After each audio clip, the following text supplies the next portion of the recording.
ধরো আমি লিখছি বাই, এই আই আর ওই, এই দুটো কিন্তু ফার্স্টে ডিপথং। এবার দেখো থার্ড আমরা কি বলছি না, ডিপথং আও এর কথা। এরপর দেখো জয়েন্ট ডিপথংস আছে। এখানে লেখা আছে যে আমরা যখন যখন কোনো স্ট্রোক দিয়ে ওয়ার্ডস লিখবো তখন আমাদের কি করতে হয় না, আমাদের লেখার সুবিধা অনুযায়ী এই ডিপথংস গুলোর সঙ্গে আমরা সেই স্ট্রোক গুলোকে জুড়ে দিতে পারি। যেমন আইস, এই আইস এর মধ্যে কি আছে না, এস আছে আর আই আছে। এবার দেখো আমরা যদি আইস লিখতে যাই, এইভাবে লিখি, আমাদের কিন্তু টাইম বেশি লাগবে। ওর থেকে আমরা যদি এরকম ভাবে একসঙ্গে লিখে দিই আমাদের টাইমটা কম লাগে।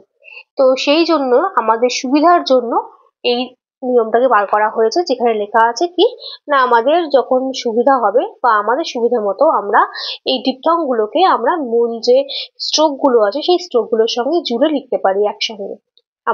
আমাদেরকে তখন আর এই লেখার সময় পেন্সিলটাকে উঠিয়ে আলাদা করে আবার লিখতে হবে না।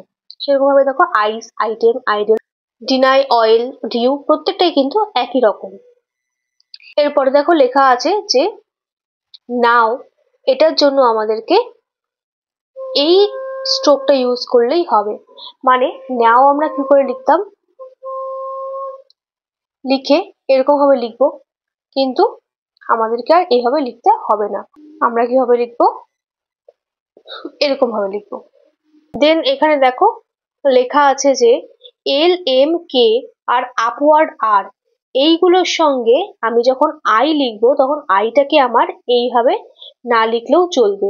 আমরা আইটাকে এরকম একটা নিচে একটা টিক দিয়ে লিখতে পারি। মানে কিরকম, আই উইল কি করে লিখবো, আই উইল, এইরকম ভাবে আই লিখে তারপরে এরকম ভাবে উইল লেখার দরকার নেই, আমরা আই উইল এভাবে লিখবো। বা আই অ্যাম কি করে লিখবো, আই অ্যাম, আই অ্যাম লেখার দরকার নেই, আই অ্যাম একসঙ্গে লিখবো। জাস্ট একটা ট্রিক দিয়ে আমরা তারপরে পরের স্ট্রোকটাকে লিখবো।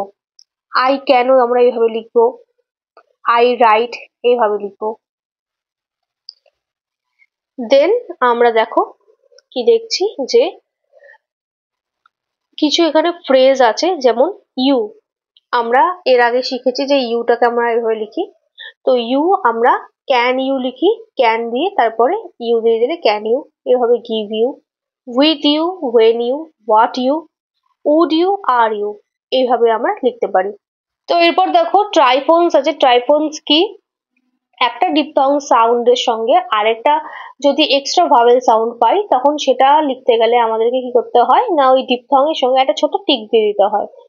যেরকম দেখো এখানে আছে এই যে আই, তার সঙ্গে একটা টিক দিয়ে দিয়েছে, তখন আমার আরেকটা সাউন্ড বেরোচ্ছে।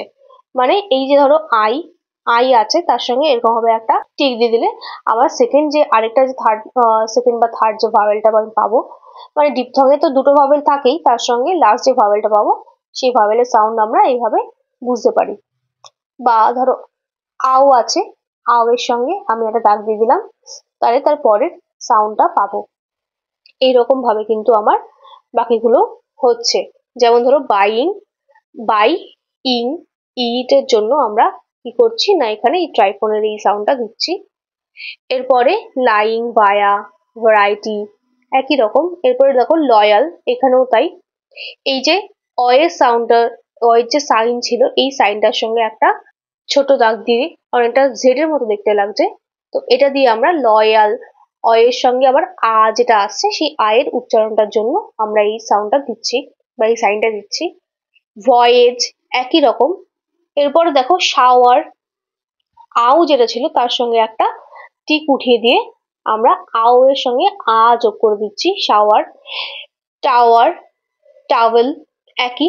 এরপর দেখো ফিওয়ার, ইউ যেটা ছিল ইউ এর সঙ্গে আমার একটা টিক যোগ করে দিয়ে ইউ এর পরে যে আটা, ফিওয়ার, আটা, আটা আমরা লেখার চেষ্টা করছি। তো এরকম নয় যে ইউ এর পরে আয়ের জন্যই শুধু এই টিকটা হবে, ইউ এর পরে যে কোনো রকমের ভাওয়েল সাউন্ড আসুক না কেন আমরা এই টিকটাই দেবো এবং সেটা দেখতে এইরকমই হবে, আলাদা কোনো নিয়ম নেই। তো আমার ডিপথং আর ট্রাইফোনস এখানেই শেষ হয়ে যাচ্ছে। তোমরা এই ওয়ার্ডস গুলোকে ভালো করে প্র্যাকটিস করবে এবং এর আগের পাতার ওয়ার্ডস গুলোকেও ভালো করে প্র্যাকটিস করবে, শর্ট ফর্ম গুলোকে ভালো করে প্র্যাকটিস করবে এবং তারপরে এই এক্সারসাইজ 17, 18, 19, 20 and 21 এই 5টা এক্সারসাইজ তোমরা প্র্যাকটিস করবে। তো তোমরা এগুলো প্র্যাকটিস করতে থাকো এবং এর পরের দিন আমি যখন ভিডিওটা দেবো তখন তোমরা সেটা দেখে দেখে প্র্যাকটিস করো এবং আমাকে এরর পার্সেন্টেজটা তোমরা জানিও। তো সবাই ভালো থাকো, সুস্থ থাকো। এখন সিজন চেঞ্জের সময়, সবাই নিজেদেরকে সুস্থ রাখো এবং ভালো করে পড়াশোনা করো। আজকে এখানেই শেষ করছি, আবার পরের দিন ফিরে আসবো নতুন একটি ভিডিওতে, নতুন একটি টপিক নিয়ে।